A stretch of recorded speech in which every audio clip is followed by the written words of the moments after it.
বাংলাদেশের বিপক্ষে ইন্ডিয়া তাদের টি-20 স্কোয়াড ঘোষণা করলো অবশেষে।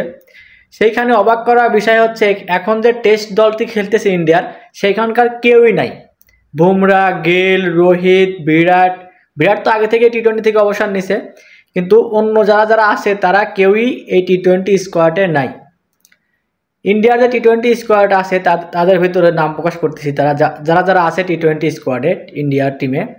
তার মধ্যে Suryakumar Yadav captain, Abhishek Sharma, Sanju Samson wicket keeper, Rinku Singh, Hardik Pandya, Riyan Parag, Nitish Kumar, এরপরে আছেন শিবান দুবে, ওয়াশিংটন সুন্দর, রবি বিষ্ণয়, বরুণ চক্রবর্তী, জিতেশ শর্মা। তাকে ব্যাকআপ উইকেট কিপার হিসেবে রাখা হয়েছে জিতেশ শর্মাকে। এবার আছে আর্শদীপ সিং, যিনি লেফট আর্ম ফাস্ট বোলার।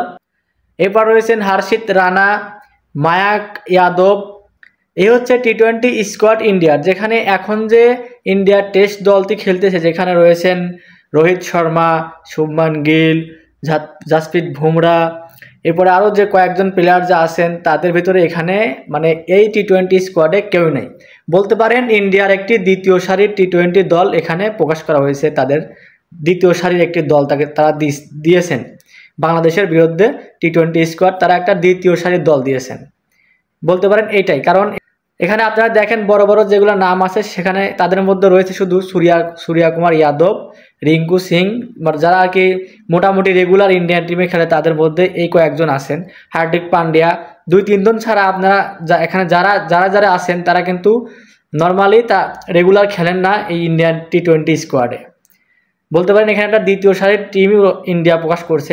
দ্বিতীয় সারি মূলত একটি দলই তারা প্রকাশ করেছেন, কেননা তাদের ব্যাকআপ প্লেয়ার অনেক স্ট্রং।